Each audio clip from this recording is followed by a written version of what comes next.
መምህር ዘላለም ወንድሙ የህይወት ታሪክ ውልደትና የልጅነት ዘመን። መምህር ዘላለም ወንድሙ ስመ ጥምቀቱ ወልደ ሰማዕት ነው።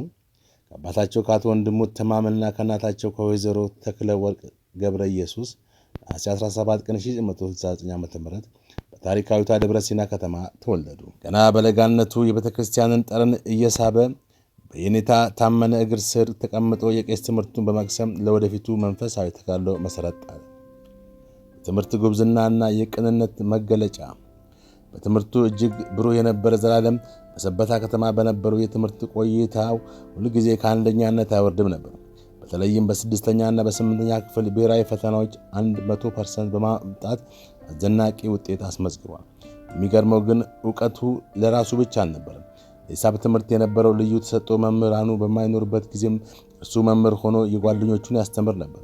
ይህ ሌሎቹን የማብቃት መልካም ባህሪው ገና በልጅነቱ አብሮት ያደገ ጸጋው ነበር። ከአግሮቴክኒክ ወደ ወንጌል አገልግሎት። ፖሊሱ አግሮቴክኒክ ትምህርት ቤት በኤሌክትሪክሲቲ ሙያ በዲፕሎማ ቢመረቅም የልቡ ጥሪ ግን የሰው ልጅን ነፍስ በወንጌል ኤሌክትሪክ ማብራት ነበር። ፖሊሱ ቆይታ ከብፁዕ አቡነ ዲዮስቆሮስ እግር ስር ሆኖ በሰንበት ትምህርት ቤት አገልግሎት ጀመረ። 12ኛ ክፍል ውጤት ለከፍተኛ ኮሌጅ ቢያበቃውም እሱ ግን የእግዚአብሔር መንግሥትን ትቀድማለች ብሎ ራሱን ለቤተ ክርስቲያን አገልግሎት አሳልፎ ሰጠ። የአገልግሎት አሻራዎች ከከተማ እስከ ገጠር። መምህር ዘላለም ወንድሙ የከተማ ኑሮ ይመቸኛል ብሎ የተቀመጠ አገልጋይ አልነበረም። እግሩ ወንጌል ባልደረሰባቸውና እርዳታ በሚሹ አካባቢዎች ሁሉ ደርሷል። በደቡብ ኦሞ ገጠራማ ስፍራዎች ለማሌ፣ ሰሜን አሪና በና ጸማይ ብሔረሰቦች 5 አብያተ ክርስቲያናትን በማነጽ የቃል ወንጌል ብርሃን እንዲበራ አድርጓል። ሌላ ቆርቶ የሌላ እምነት መሪዎችን አስተምሮ በማስጠመቅ አዳራሻቸውን ወደ ቤተ ክርስቲያንነት እንዲቀየር አድርጓል። ለቋንቋ ተናጋሪዎች የሰጠው ትኩረት በ2003 ዓ.ም ከ38 ልዩ ልዩ ቋንቋዎች ተወጣጡ ደቀ መዛሙርትን አምጥቶ ወጪያቸውን ሸፍኖ ባሰለጠነ በኋላ ወደ የአካባቢያቸው እንዲያገለግሉ ልኳቸዋል። ብፁዓን ሊቃነ ጳጳሳት፣ የገዳማትና አድባራት አባቶች የሚሰጡትን ምስክርነት ሳካትት ያከናወናቸው ዋና ዋና ስራዎች። ደቡብ ኦሞ ገጠራማ አካባቢዎች። መምህር ዘላለም ወንድሙ ስመ ጥምቀቱ ወልደ ሰማዕት የከተማ አገልጋይ ብቻ ነበር። በደቡብ ኦሞ ገጠራማ ስፍራዎች ቃለ ወንጌልን በማስተማር ከበረከተው መንፈሳዊ አገልግሎት በተጨማሪ ለማሌ ብሔረሰብ የማሌ ቅዱስ በዓል ወልደ ቤተክርስቲያን፣ ሁለተኛ ለሰሜን አሪ ብሔረሰብ የዘፍቲ ቅዱስ ሚካኤል ቤተክርስቲያን፣ ሶስተኛ ለአሪ ብሔረሰብ የሰልማ ቅድስት ኪዳነ ምሕረት ቤተክርስቲያን፣ አራተኛ ለበና ጸማይ ብሔረሰብ የሙቃጫ ቅዱስ ሚካኤል ቤተክርስቲያን፣ አምስተኛ የማላታር ቅዱስ ሚካኤል በጅምር ላይ ያለ በከተማው የነበሩትን ዋና ዋና ፓስተሮች አስተምሮ በማስጠመቅ አዳራሻቸውን አፍርሰው ቆርቆሮ በማምጣት እንዲሰራ አድርጓል። ጉሙዝ፣ ጋምቤላ፣ ጂንካ።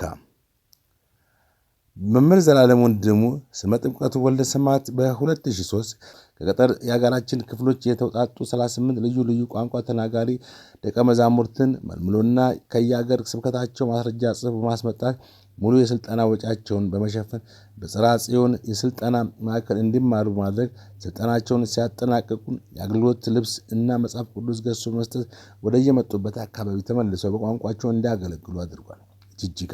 መምህር ዘላለም ወንድሙ ስመ ጥምቀቱ ወልደ ሰማዕት ሐምሌ 28 ቀን 2010 ዓ.ም በጅጅጋ በደረሰው ችግር የተጎዱትን ለማጽናናት በስፍራው ጉባኤ በማዘጋጀት ማኅበረ ምዕመናን ከማጽናናት በተጨማሪ ሰዎችን በማስተባበር ከ1,500,000 ብር በላይ በማሰባሰብ በወቅቱ ለተጎዱት የሀገረ ስብከት ማኅበረ ካህናት ድጋፍ እንዲያገኙ በመርዳት ቤተክርስቲያን ልጅነቱን በተግባር አሳይቷል። ሰበታ ቅዱስ ገብርኤል። መምህር ዘላለም ወንድሙ ስመ ጥምቀቱ ወልደ ሰማዕት ለ57 አይነት ስውራን በተለያየ ጊዜ ድጋፍ ከማድረጉ በተጨማሪ ለዘለቄታው ራሳቸውን የሚችሉበት ቦታ በመግዛት እንቅስቃሴ አስጀምሯል። በምሁረ ኢየሱስ ገዳም። መምህር ዘላለም ወንድሙ ስመ ጥምቀቱ ወልደ ሰማዕት 12 ልጆችን ከቤንሻንጉል ጉሙዝ ማስመጣት ዲቁና እንዲማሩና ወደ አካባቢያቸው ተመልሰው እንዲያገለግሉ አድርጓል።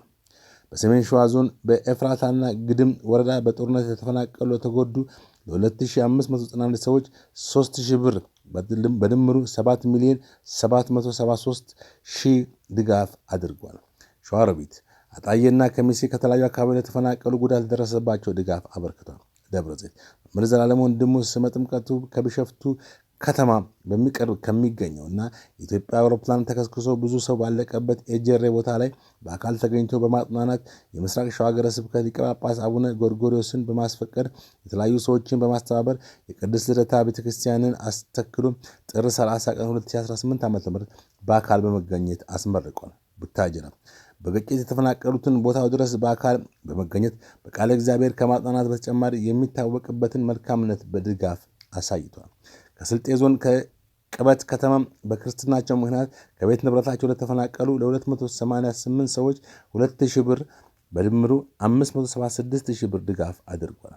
አርሲ ሻሸመኔ ባለ ቤተሰቦቻቸው ለተገደሉና ለተፈናቀሉ ክርስቲያኖች ሩዝ፣ ዱቄት፣ ዘይትና የማሰያ ዕቃዎችን በማቅረብ መንፈሳዊ ኃላፊነታቸውን ተወጥቷል። አፋር በአፋር ክልል ለሚገኙ በዞን 5 ሰሙሮቢ ወረዳ ጉማሜ አካባቢ በጦርነት ለተፈናቀሉ ለተጎዱ 495 ሰዎች 3,000 ብር በድምሩ 1,485,000 ብር ድጋፍ አድርጓል። ስሙን ማሩ በማለት የሚጠሩት የአፋር ሀገረ ስብከት ሊቀ ጳጳስ ብፁዕ አቡነ ዮናስ በስማቸው በዋሻ አርባ ለተቋቋመው አረጋውያን የጡረታ ማዕከል የቦርድ ሰብሳቢ በመሆን እና በኃላፊነት በማገልገል ዓመታዊ የምግብ እገዛ አድርጓል። ደብረ ሊባኖስ ገዳም ለአበው ካህናት ለአገልግሎት የሚሆን ልብስ ተክኖ ሰጥቷል። ደብረ ብርሃን የአእምሮ ሕሙማንን ማገገም እንዲሁም በአርቲስት ፍቃዱ ተክለማርያም ልጅ በተመሰረተው ሀበሻ አረጋውያን ምስኪኖች መረዳጃ ንጽህና መጠበቂያ የሚሆኑ ነገሮችን በማቅረብ ሃይማኖቱን በተግባር አስመስክሯል። ዋግምራ ዞን ሰቆጣ በጦርነት ለተፈናቀሉ ተጎዱ 901 ሰዎች 3,000 ብር በድምሩ 2,703,000 ድጋፍ አድርጓል። ደብረ ወርቅ በጦርነት ለተፈናቀሉ ተጎዱ ለ294 ሰዎች 3,000 ብር በድምሩ 882,000 ብር ድጋፍ አድርጓል። ጎንደር የአብነት ተማሪዎች ሲመረቁ ካባ ሰጥቷል። አዲስ አበባ የዲዲያ መንፈሳዊ ማህበር እሁድ 5 ሰዓት እስከ 7 ሰዓት በቃለ እግዚአብሔር በሃይማኖት በምግባር እንዲጸኑ እንዲያድጉና እንዲበረቱ ከማስተማር በተጨማሪ ወላጆቻቸውን በሞት ላጡና ለችግር የተጋለጡ ልጆችን በማስተማር ራሳቸውን እንዲችሉ ድጋፍ አድርጓል። በአዲስ አበባ ማረሚያ ቤቶች ለሚገኙ እስረኞች ለዳግም ትንሣኤ ምግብ ድጋፍ አድርጓል። የዲዲያ የሕፃናት መረጃ ድርጅት በመምህር ዘላለም ወንድሙ መስራችነትና አስተባባሪነት በበጎ አድራጎት የተሰማራ አገር በቀል ድርጅት ሲሆን ድርጅቱ ያለ ሃይማኖት፣ ያለ ዘር፣ ያለ ቋንቋ ልዩነት ወገናዊ ድጋፍ በማድረግ የሚታወቅ ድርጅት ነው። የዲዲያ የሕፃናት መረጃ ድጋፍ ለሚያደርግላቸው ልጆች ከ2008 እስከ 2018 ባሉት ጊዜ ለ12 ዓመታት ከ2650 በላይ ለሆኑ ልጆችም ከ15 ሚሊዮን ብር በላይ ወጪ ማድረግ ወገናዊ ድጋፉን በማድረግ ላይ የሚገኝ አገር በቀል ድርጅት ሲሆን በአሁኑ ወቅትም 200 ልጆችን በመርዳት ላይ ይገኛል። በአዲስ አበባ ዙሪያ በዝቅተኛ ኑሮ ለተቸገሩ 1000 ሰዎች 3000 ብር በድምሩ 30,000 ብር ድጋፍ አድርጓል። በየሳምንቱ ረቡዕና ዓርብ የሚደረግ የምሳ ምግብ ቂርቆስ 80 ልጆችን፣ ለሳሪስ አቦ 148 ልጆችን፣ አማሯ የካ ሚካኤል 72 ልጆችን በአጠቃላይ ለ300 አቅመ ደካሞች የምሳ ምግብ ድጋፍ አድርጓል።